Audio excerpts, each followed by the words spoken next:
welcome your panelists, Tumisho Masha, Todd, Zweli Mbhele, Andrew Sutherland, Luvuyo Nyembezi, and your facilitator, Lutho John.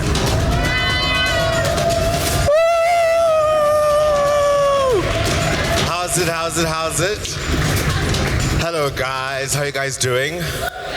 Thank you so much for such a warm welcome, because I was not really expecting that.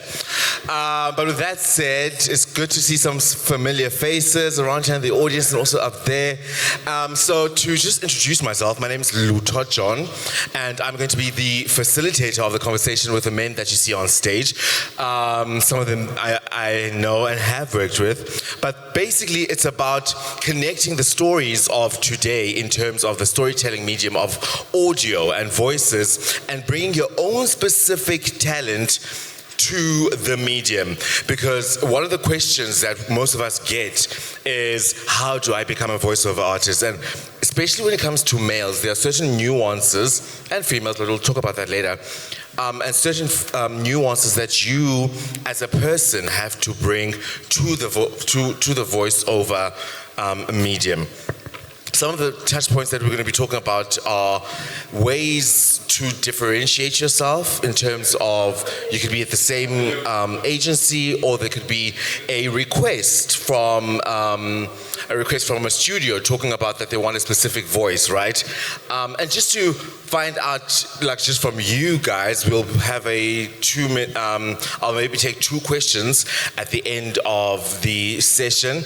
But feel free that if you are pressed, to put up your hand, and then just maybe, I'll be able to, turn the side and come to you. But are you guys excited? Oh, okay, cool. I love that. So I think we're going to start the voiceover journey, also with the men specifically. We'll start from the far end of the stage, with you, Tumisho. Currently, right, as a seasoned voice artist, but also as a performing artist, currently what changes, as much as the world is changing, but what changes are speaking the loudest to you, and also almost showing you where you should be focusing or shifting your own sense of self for the voices? Well, first of all, good morning. I think it's good afternoon now to everyone. I came in a little bit earlier, and Nani and Rutendo, you guys set the bar really high with your presentations and your absolute stunning beauty by being up here. And everyone else who is here, thank you so much for all of that you said, right? A lot of the things that we're probably going to say are going to be repetitive. A lot of the things that Andrew spoke about, a lot of the things that Murray spoke about, I might speak about as well. But number one, with what you just asked, I'll say this. Find your own unique voice, and young man, you said that as well, right? So I think that's so important. Find your voice. The first time you hear your voice, you're always, like Mari said, like, I can't believe that's me. But just keep pushing that and get past it until you like your voice, because that's the basics. If you don't like your voice, why must I like it? And then I found that this whole voice thing, after almost 25 years of being in this industry, is that it's like a wheel. Everything comes back. Like there's nothing new, really, under the sun. So everything that everyone said is absolutely true. You can take it to the bank. Vernac artist. Everyone thinks you have to be able to speak good English. But if you can speak good Vernac, like, and a number of languages, I think that Venda-speaking people have got something on us, because they come out speaking everything already, They can speak Xhosa, they speak Zulu, they speak Sotho, they speak Sepedi, so they're ahead. So find that. I grew up in Pretoria. My grandparents are from Pretoria, so when we went to Granny's house, we just went to the other side of Mamelodi, And I always thought, I can't really speak good Vernac. Like, I can't do Pedi, although I'm a Pedi guy. I can't do proper Tswana, although I went to a Tswana school, but I can do Sipitori. And now that's become a thing, right? Legit. So, like, I always felt like I was behind the curve, but actually, I'm realizing that who you are is valid. You know what I mean? So concentrate on that, and then push that, and then grow. Like, constantly be working on yourself. So I think one thing that nobody's spoken about being a good voice artist is actually being a good reader.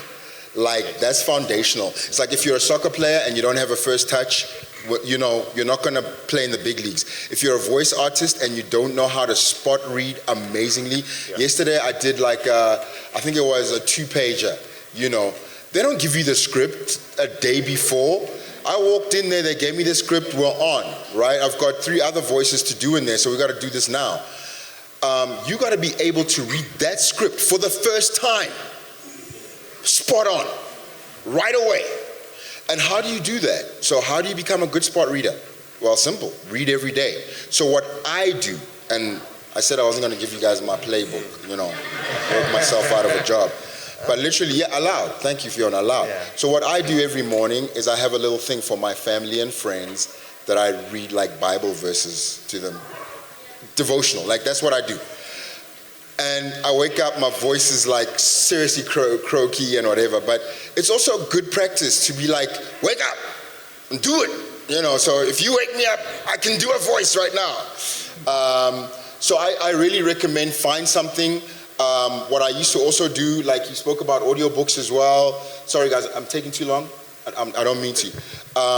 But you want to get into the audiobooks thing. In fact, if you want to get into anything, just do the thing. Just do the thing.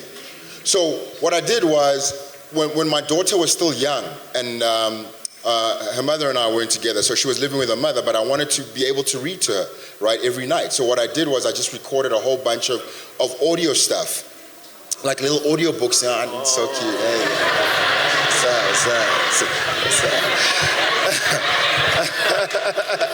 Single moms, so sorry, Tumisho. For those that, I mean, you guys are mostly young people. You probably don't have kids yet.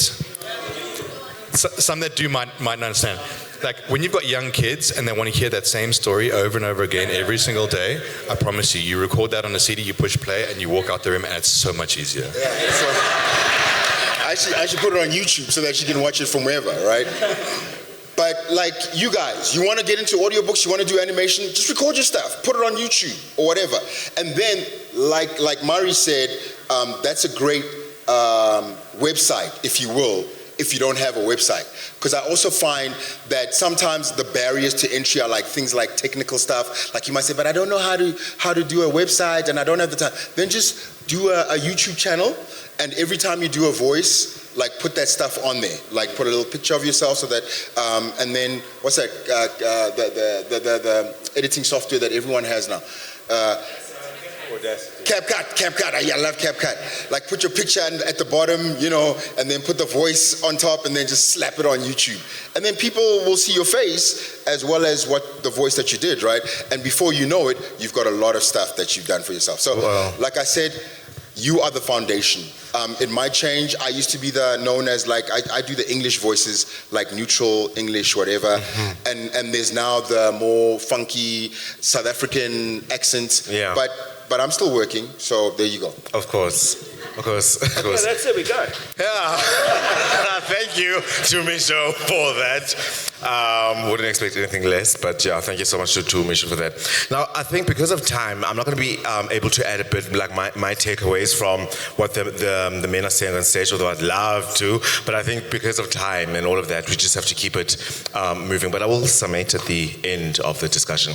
Moving on to Mari. Like, Mari, so a very important part, one of the cliche things when it comes to male voiceover artists is the tone of your voice. So whether you've got a deep voice or like a neutral or like a pitching it up there. For someone who has done pretty much it all in terms of a performance space, but also specifically to voiceovers, what are some of the hindrances or that place people in boxes, and that you would be able to just offer some insight in terms of how to navigate your male voice? I mean, you know, as young males, when you first get your, what is it called, your apple?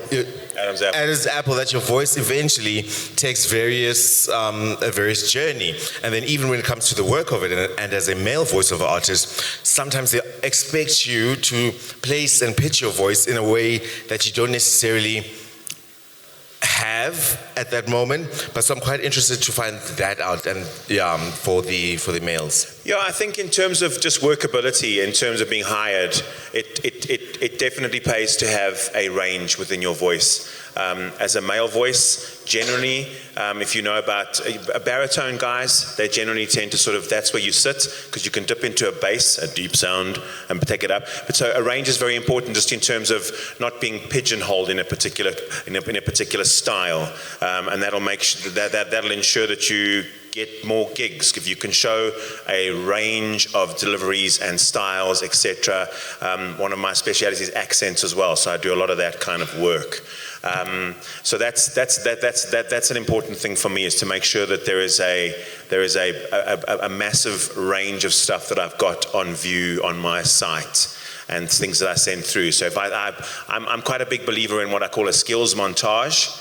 So when I send those out, it's about 5 different deliveries of the same thing. I have a corporate montage, so it's a corporate delivery, but within the corporate delivery narration space, there's a whole that's moody, it can be informative, etc. So I send those out so that people can hear that I can actually, if you've got something that you need me to do, we don't have to be specific. I can show you that I can do a range of it. So you pick one, and then we'll go from there. So I think that's quite an important thing. It's an important thing to sort of, if you want to have any kind of longevity in the industry, And the reading is another very important thing. Very important, yeah.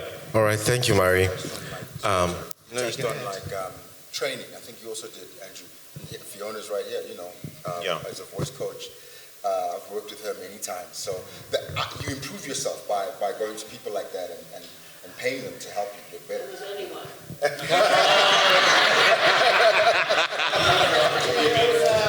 Yeah. She is the Highlander of voice coaching. There can be only one. There really is only one. And now moving on to you, Zweli. I want to talk about, because we live in a space where everyone's either wanting to capitalize or what's the money to monetize, anything that they basically have. But there is a difference in the commercial space in terms of you being the person behind the voice, but also your voice being able to be used at different and certain platforms. Which of the two, because people normally get this confused, would you say, especially as a budding voiceover artist and as a voice, should one really pay attention to? Is it about building your tools and your products that you can send out to people, or is it really refining the process of actual, like the job at hand, like learning your scripts, understanding all of that sort of stuff? All right, thank you. Afternoon, everyone. Really lovely to be here.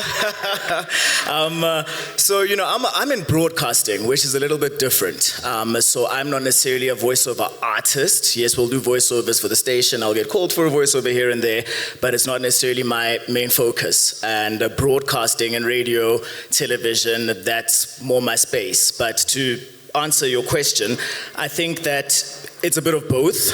You need to refine your skills. You're always going to need to refine your skills. I remember the very first meeting I had before I joined 947 11 years ago. My boss at the time, Ravi, had asked me, who do you think is the best presenter in the country? And there were greats everywhere, the Aneles, Freshers, everyone at the time. And I said, me. And he was like, how audacious for you, to think that it's you. And I was like, listen, I've got to back myself. If I'm not going to back myself, who is? And so much of being in this industry is about backing yourself. If you're not going to believe in yourself, trust me, no one else is. And there's going to be so many people along the way that are going to try, stop it, bash you, whatever it is. But how do you counterattack that? You get better. How do you get better? It's by tools, by building them. I'm currently, because I studied here at Wits, so I'm back home, but I've always said to my friends, I don't have any ambitions of doing a postgrad, masters, honors, all of that, but I've found something else that I want to do, and I want to get into sound engineering, because that's a part of my job. So we've got producers and that sort of thing, and you've also got, I guess, our station voices, and these incredible guys, they'll come on and be like 947 and do all the cool stuff, but there's some ways and sometimes within your content where you're going to have to change it. It's in the production. So we've got this thing called For Fables. Everyone's been talking about reading, and it happens just after 2, and it's about telling a fairy tale, but in just the most vague way. You get kids involved, that sort of thing. You have to get them thinking, you're using the language, but it's all about the feeling around it. And that's where the voice comes in as well. Because I can be on air and it's, hey, welcome, it's afternoons at Zweli, 12 p.m.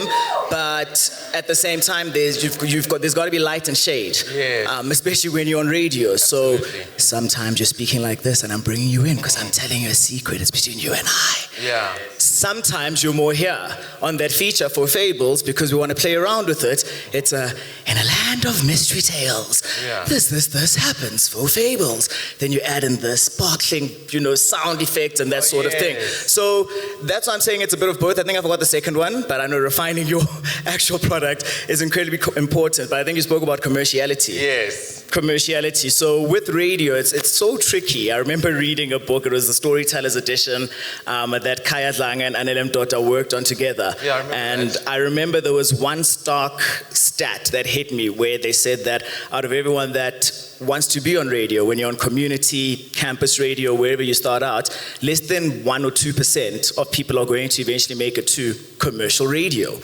And a lot of that has to do with the education behind it, you know what I mean? Yeah. I think people aren't told a lot of the time that when you are on a commercial radio platform, a lot of it is about, how much can you make the company? How much money do you make the station? How valuable are you as a brand? I don't know if it was Mary mentioned it earlier, that you are, or Andrew, but you are a business at the end of the day. Yes, you may work for a company, but as a radio broadcaster, it's a mutually beneficial relationship. There's something that I'm bringing here because I'm going to make you the money, you know what I mean? But at the same time, you bring that entertainment value. And the way that you get that commerciality as well is just by being authentic.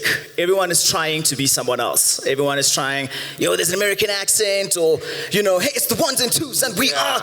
And it's like, where is the authenticity? People don't want to listen to you putting on something. You've got to be entertaining and you've got to put on a show, but in the most authentic way. And that's how you grab people, and that's how you eventually become commercial, because you're relatable in that sense. Gotcha. Once your head is above the clouds and you're just seeing it as this, I'm a star now, as opposed to, yes, you're a star, there's benefits to it, it's nice. There's the fame and all of that, which I personally don't really care about too much, but at the end of the day, this is your job. This is your 9 to 5. If my show starts at 12, whenever I wake up, everything that I'm doing on that day leads up towards 12 p.m. I've got to be focusing towards 12 p.m. Same as the Tando and Drive, all of that. And so that's the commercial part, but I'd also just like to add in terms of radio as well, because everyone always asks, how do you eventually get on? The best way, and this may be a bit controversial because some people have studied, radio courses, that sort of thing, but I always say that practical experience, if you join a community radio station, get that experience, and don't just focus on, I'm a presenter or I'm a broadcaster. I started doing sports, but at the same time, I was doing production, cutting up things, learning, at VOW FM. And everyone also has this thing of, they're only going to hire the Twitter people or influencers, and to some extent, yes, but really it isn't true. You look at a lot of lineups, That's and so with us, true. Anele and Frankie were at Tux, Mo Flavor was at Boston, I was at Voice of Wits, Tando Tabete was at UJFM, Robert Marawa, he's a great. Then you've got Bulele and UJ. But was here as well. Yeah, so people forget that. Like, everyone thinks that you can just step up and then my time has come.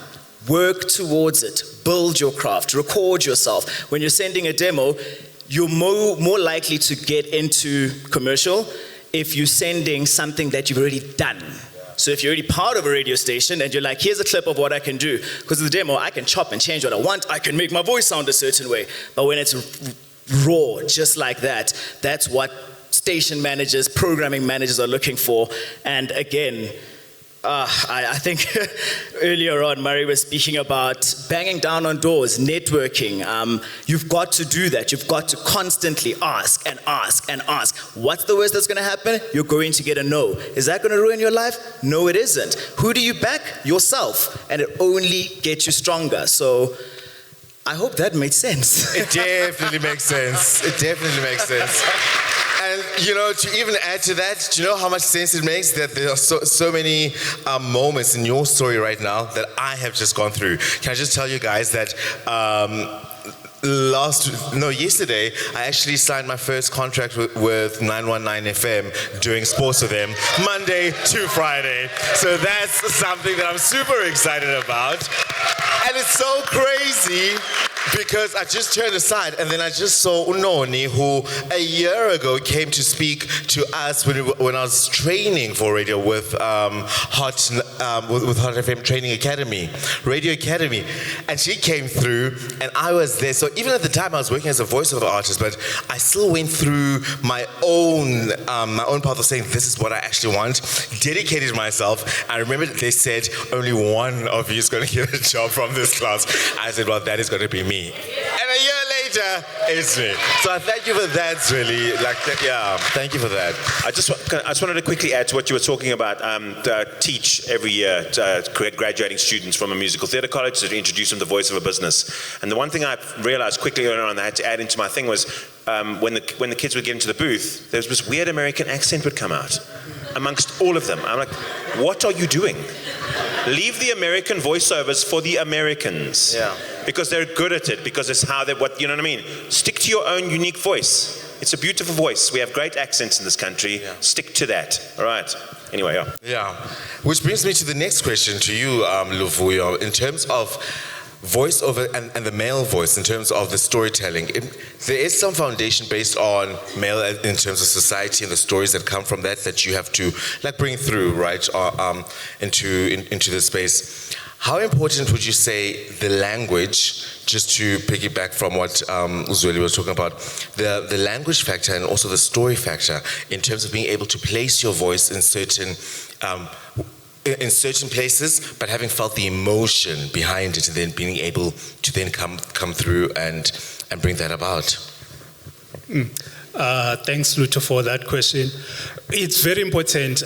We cannot stress enough. I mean, Ulilita also touched on it, and the funny thing is that now, not only in the acting space where we have TV coming to the African continent, even the voiceover space, clients are also looking for unique, South African stories, so it's very important that voices remain unique all the time and also speaking their own languages, because also clients, we've actually been advising clients for years about this. Clients are no longer about telling their audience, about, I've been in business for 30 years. It's all about storytelling. And voices like Tumisho Masha are the voices that are able to tell those stories, which are impactful for the clients as well. So people need to be able to stay true to themselves. Yeah. And also in terms of tonality, I always advise voiceover artists, to actually start by going through a training, Yeah. I mean, people like me, like Andrew and myself, if you come to us and you ask for a demo, of course we're going to cut it for you because, it's quick money. But the best way is to go through training because the training is going to help you learn the nuances of voices. When the client gives you the script, how do you interpret it?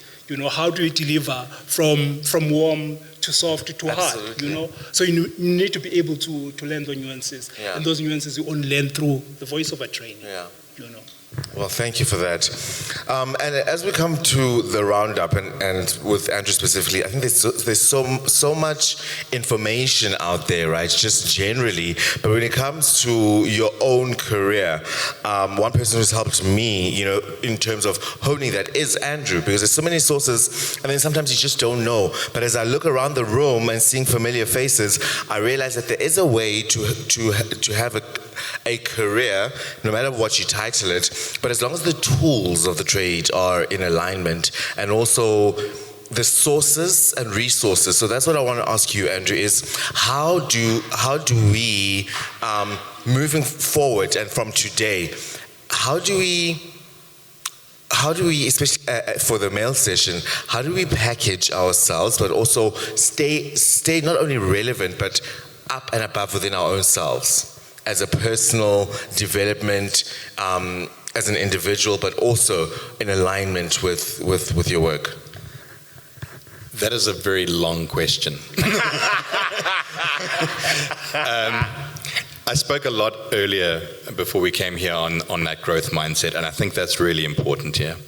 There are thousands of resources available online to learn about pretty much anything you want. And that's not just voice, it's not just audio editing, it could be any career. Like, use them. I have a podcast that's specifically about voiceover. It's specifically for South Africa. You can listen to that. It's the Voice Me podcast. I do touch on pretty much all of the basics and the fundamentals about what you need to think about coming into this industry. There are some hard truths in there as well. I mean, even in our interview that we did for the podcast as well, there was a few. Yeah, we did an interview with Andrew, so if you want any, information. But there's so many resources out there. I think just search for them. Listen to podcasts. I know you probably all do, or maybe you don't, I don't know. But I listen to a lot, and there's so many on VO that are great. And like, they come out weekly or monthly, and like, or in fact, it doesn't even have to be voiceover. It can just be like mindset stuff or just motivational things. Like, I think just learning how to be happy with where you are, and also forgetting about the past and knowing that, cool, that's my goal. I want to do that with your radio thing. I want to be there in a year. I want to be there in 5 years. And then actually developing habits that actually force you to do the work and put in the effort to actually get you there.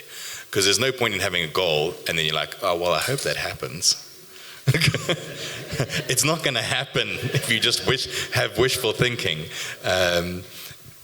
You have to develop those daily habits. That's why I say practice every day, even if it's 15 minutes on a script. Like for me, I do a half an hour every day. On Mondays, I do commercial scripts. Tuesdays, I do audiobooks. Wednesdays is a corporate narration script. Thursdays, I do pick a like dealer's choice, random one. Fridays, I might look at like something that's way out of my wheelhouse, which is like cartoons and animated characters. I don't have that voice. I don't have that cartoon animated character voice. I don't pretend that I do, but I practice it because it doesn't matter that I'm not likely to be hired for it. It just helps me work my instrument to do that. And that's 5 days a week, half an hour a day. Like I've practiced, I don't know, how many, what are we on, day 200 and something this year? I've probably done 1,000 scripts in practice just this last 6 months. Not paid ones, these are my own practice, but I also do about 300 voiceover jobs every year, which are paid. But on top of that is the practice. And if you aren't practicing, you aren't growing yourself. You aren't getting anywhere if you're not doing the work. You have to do the work. Yeah. While I still Zweli? So I just wanted to add on to what Andrew was saying, is that about practicing. You had asked earlier about refining your skills, and I think Luvuyo had mentioned it about, just getting that advice or, I don't know, mentorship in a sense. And when it comes to practicing, it's something I forgot to mention earlier, is that one of the things I always think of, or one of my analogies, is that Serena Williams was the greatest of all time for so long. Roger Federer, Novak Djokovic, all of them, they had what? A coach and a team. Yes. And to have someone who's going to guide you along the way, I think goes a long way, because that's part of the practicing. You know what I mean? So you can never think you're at a point now where you've made it and there's no more I need to do. No. Everyone up here, as you grow, you're still refining. You know what I mean? You can never be too good, I feel. There's always room for improvement. Yeah. There's always room for improvement. Yeah. You're never going to be the best. There's always going to be some. And also, I think maybe surround yourself with people that are better than you. I mean, geez, I work with Murray all the time. Like, he's only 10 years older than me. He feels like he's got 30 years more experience than me. It's like I've learned stuff when I've done recordings with Murray, and he's like whipped up some weird technique in the booth that I'm like, I can't believe that worked. I was like, how did you even think about that? And then you're like, okay, cool, maybe I'll try that next time. Like surround yourself with people that know other things or have experienced other, or have different lived experience, that you can learn how they did it. And I'm not saying copy what they do, but I'm saying, hey, it's like, just make you think. Like learn how to think differently. I know that's an Apple thing. All right, thank you, Andrew. Now I'm going to ask anyone in the audience if they have any questions or just any feedback or anything that you just want to say. I just got something to say quickly. Okay. Murray touched on it as well about getting an agent and things like the PMA and that sort of thing.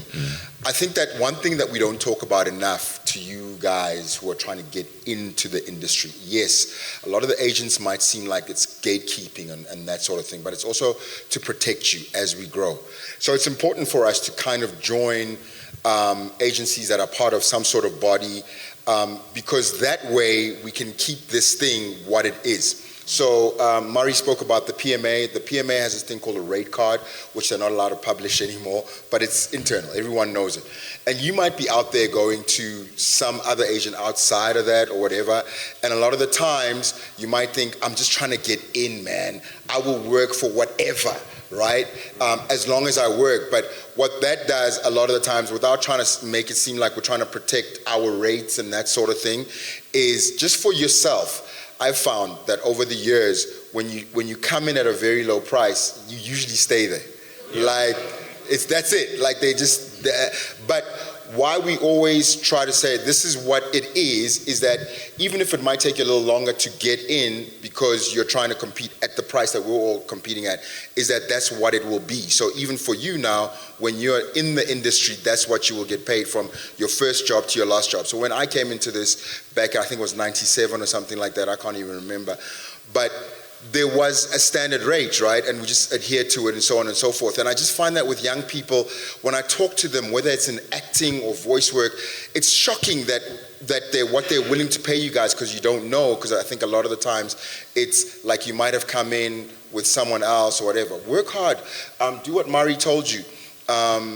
The more you practice, the better chance, like Andrew said, the better chance that you'll have a good demo reel, because you've been doing it, right? And you will get into the good agencies, and then that will help you actually make a living from this. I think that's that rate card. I have to say, I'm a big proponent for it.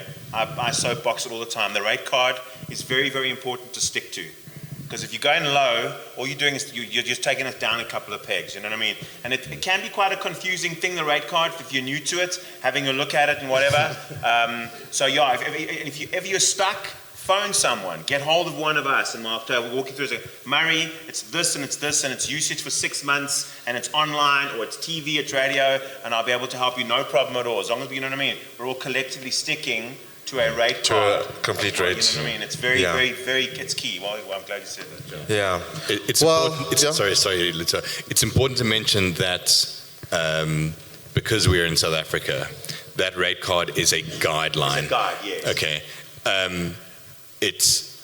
It used to be a bit more official until it was taken to court for collusion or price fixing. So now it's just called a guideline, and the reason why we call it a guideline is that and the PMA agents and some other industry, I think Sapama as well is also part of that. They get together and they kind of set market rates that are considered fair for what the product or the type of voice is. So it's a fair market indicator. So it's not the be all and end all of what you should charge. It's like if it's for this is a fair rate, charge around about there. You're not going to be forced to charge anything that you don't want. At the same time, when it comes to rates negotiation or even contracts, it's like you as the voice and the client who has the money, they don't necessarily have all the power in that negotiation just because they've got the money. If they come to you and say, oh, we've only got 5,000 Rand for this job, and then you look at the rate card, it's like, well, that's actually worth 10. They have the right to offer you that 5, but you also have the right to refuse that 5. Like, if it's worth 10, say, hey, well, it should be 10. Yeah. Remember, and even if you get 7, it is a negotiation. What I mean is, like, any kind of negotiation is two parties looking to work together, coming to an arrangement. Yeah. No one side has more power than the other. So true. So true. Thank you so much, Andrew. And I think we're going to wrap it up now because of time. But yeah, to all the gentlemen on stage, Thank you so much. Let's give them a round of applause. Thank you.